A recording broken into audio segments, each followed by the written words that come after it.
Ma'am, जिस तरीके से कांग्रेस नेता अधीर रंजन चौधरी ने हमारे महामहिम जी को लेकर अपशब्द कहा, गलत टिप्पणियां की, उस पर आप क्या कहिएगा? देखिए, बहुत ही निंदनीय बात है, वो भी पार्लियामेंट जैसी जगह पर इस बात को उठाया गया।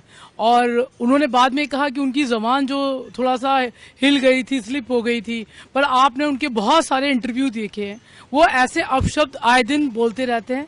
कोई बात नहीं, जिस इंटरव्यू जिस व्यक्ति ने लिया उसने रिपीट करा, उसने भी उनको वार्न करा, फिर भी उन्होंने उसको अनदेखा किया।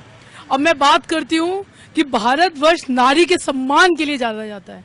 इसकी पूरे विश्व में यही बात है कि भारतवर्ष में जितनी महिलाओं का सम्मान होता है, यहाँ लड़कियों को, बच्चों, छोटी बच्चियों को देवी स्वरूप में पूजा जाता है।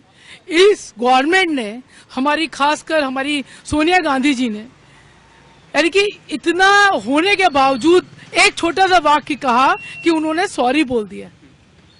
मैं उनसे पूछना चाहूंगी कि उनको सिर्फ दिक्कत इस बात की है कि वो एक गरीब तबके की हैं, यानी कि उनको जिस जगह से लेकर आए हैं वो उनको डाइजेस्ट नहीं हुआ कि 70 साल तक कांग्रेस ने भारत पे राज किया, कि आज वो जगह जहां उनकी हुकूमत चलती थी, आज वहां एक गरीब तख्ते से निकली हुई लेडी इतने संघर्ष कर आज देश की राष्ट्रपति बनी हुई है। उनसे ये बात बर्दाश्त नहीं हुई और ये लोग उसकाते हैं, अपने लोगों को बोलते हैं कि उस तरह की बातें वो बोलें।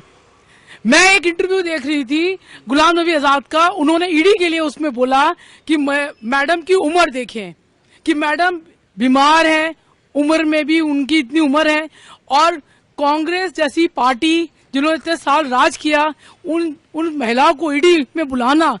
मैं उनसे पूछना चाहूंगी कि आपको वो 17,000 करोड़ जो एक ट्रस्ट का, चैरिटेबल ट्रस्ट का फंड था, वो आपको कहीं नहीं दिखाई दिया, आपको वो महिला दिखाई दी। उस पर आप ऐसे क्वेश्चन करते हो कि वो इकोनॉमिक साइड थोड़ा पड़ी है, जो उनको जानकारी हो। आप इस तरह के सवाल देते हो, आपसे क्या उम्मीद करी जाएगी? आप एक राष्ट्रपति के लिए इतने गंदे शब्द यूज करना और बाद में माफी कहकर उसको पल्ला चढ़ा लेना, अरे तो कांग्रेस की पुरानी आदत बन गई है।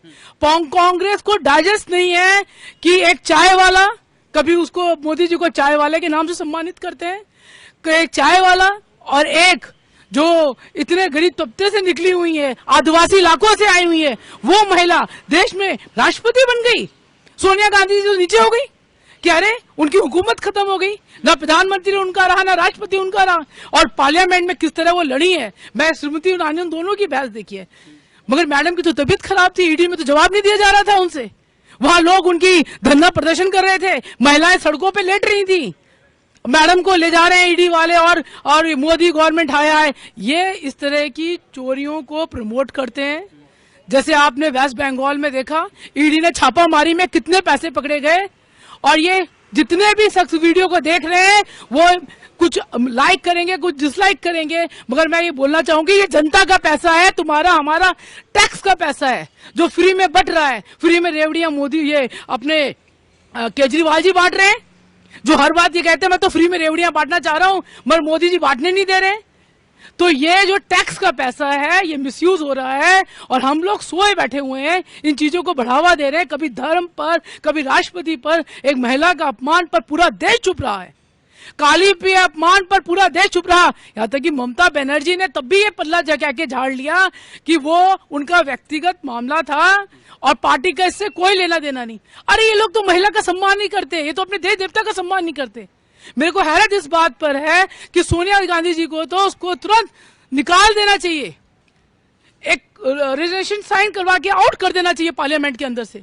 और मैं ये कहती हूं, मैं निवेदन करूंगी प्रधानमंत्री नरेंद्र मोदी जी से और अपनी राष्ट्रपति जी से कि इस पर एक्शन लें, क्योंकि ये आप एक महिला हैं, ये आपकी बात नहीं है, ये पूरे भारतवर्ष के सम्मान की बात है। जिस तरह सम्मान को नीचा दिखाया गया, हमारे राष्ट्रपति को जिस तरह नीचा दिखाया गया, इनके खिलाफ एफआईआर होनी चाहिए, इनको अरेस्ट होना चाहिए। और जिस तरह से इन्होंने पल्ला झाड़ा है सॉरी बोलकर, उसका सॉरी से काम नहीं चलेगा, इनको निष्कासित करना चाहिए। शर्म आनी चाहिए कांग्रेस वालों को। सोनिया गांधी के लिए तो इतनी भीड़ खड़ी हो गई, क्या देश में एक महिला, यानी कांग्रेस में से किसी की आंखों में इतना शर्म का पानी नहीं रहा कि कोई राष्ट्रपति जी के लिए भी उतर आता? कोई आके न्यूज में ये तो बोल देता कि हाँ भाई हमारे उन्होंने गलत बोला और हम इसके अगेंस्ट हैं कि उन्होंने इसका, उसको बल्कि छुपा रहे हैं कि मुंह से फिसल गया, जवान निकल गई, अरे बढ़ा चढ़ा के उसको प्रेजेंट किया गया। अरे आपको शर्म आना चाहिए। 70 साल पहले तो अंग्रेजों ने राज करा देश पर, अब क्या आप इनकी चाटुरता करना चाहते हो? आप क्या चाहते हो कि देश बर्बाद हो जाए, देश गुलाम बन जाए, देश में भी श्रीलंका जैसा हार हो जाए? मैं एक मोदी से एक और अपील करूंगी, एक सख्त कानून लाए भारतवर्ष में, फ्री की लाइट, फ्री का पानी। ये कैसे, किसने अधिकार दिया उनको ये बांटने का? आप देखिए जहां जहां फ्री बटा है वहां देश का क्या हाल हुआ है। ये हमारी गरीब जनता बहुत मासूम है, इनको नहीं मालूम ये फ्री की जो चीजें बढ़ रही हैं, कुछ टाइम बाद रोटी तक नहीं नसीब होगी। जो श्रीलंका का हाल हो रहा है, जगह जगह प्रोजेक्टर लगाए जाएं, दिखाए जाएं, जिन देशों में फ्री की रेवड़ियां बटी है उन देशों का क्या हाल हुआ है। मोदी जी की गवर्नमेंट से मेरी निवेदन है, इन संस्थाओं को, इन स्कीमों को जल्द से जल्द बंद किया जाए और मुर्मू जी के खिलाफ, जो हमारे राष्ट्रपति हैं, उनके खिलाफ अपशब्द बोले गए, इनको पार्लियामेंट से निकाल बाहर फेंका चाहिए। इनके सॉरी से काम नहीं चलेगा।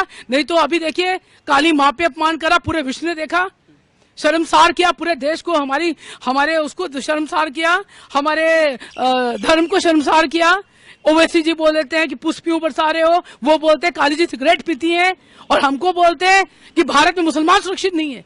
ये किसी और कंट्री में बोल सकते हैं? आप बताइए, आप तो न्यूज चैनल से हैं, किस कंट्री में मुसलमान इतना बोल सकता है? बताइए। चाइना भेजो इनको। चाइना में तो नवाज के इनके वो भी बंद करवा दिए गए थे, मदरसा तो बहुत दूर की बात है। और जब स्कूल हैं तो आप स्कूलों को प्रमोट करो, और यहाँ पर हमारे आम आदमी पार्टी के सीएम साहब भी मदरसाओं को प्रमोट कर रहे हैं। अरे बच्चों को अच्छी शिक्षा दो कि वो आईएएस बने, आईपीएस बने। मदरसाओं में क्या शिक्षा दी जा रही है? तो ये तो अपने उन लोगों को ही नहीं पकड़ पाए जो चोरी छुपे आके और जो मुर्मू जी को वोट देके चले गए। तो इनको इस बात से अंदर अंदर जो जेलसी फील हो रही है और अपने से खुद से हीन भावना पैदा हो रही है। वो कहाँ एक छोटे तबके की महिला आज देश की राष्ट्रपति बनी हुई है, और कहाँ सोनिया गांधी जी सिर्फ कांग्रेस की एक वही बनके रह गई है, लीडर ही बनके रह गई हैं। उनको कहीं ये भी लगता है कि राहुल गांधी जी को प्रधानमंत्री बनना चाहिए आने वाले, मेरे को नहीं लगता सालों साल तक वो सपना पूर्ण हो पाएगा। तो ये सब बौखलाहट है, और ये बौखलाहट कहीं भी इनका शांत होने का नाम नहीं ले रही है। राष्ट्रपति जी के लिए अपशब्द कहना और उनसे घृणा करना, ये तो सबसे ही घृणा करते हैं। आप बताओ किसको लाइक करते हैं? कभी आपस में पार्टियां बन जाते हैं यूपी में इलेक्शन लड़ने के लिए, पहले कोई भाई भाई हो जाता है, मौसी भाई हो जाता है, फिर बाद में इनके अपने आप ही जूते चप्पल चल जाते हैं, ये आपस में एक दूसरे के लिए बुराई कर रहे होते हैं।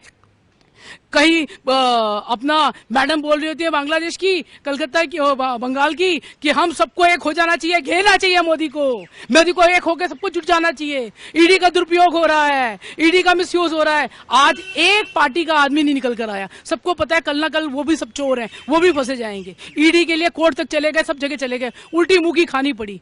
अरे जो देश की करेंसी पैसा लाके भारत सरकार में जमा करा रही है, एक बार मैडम ने आकर यह नहीं बोला कि गलत हुआ। किसी विपक्ष पार्टी को बताओ, आप कांग्रेस से लेके किसी भी पार्टी का बताओ जिसने ममता के अगेंस्ट बोला हो, ममता जी की पार्टी के अगेंस्ट बोला हो।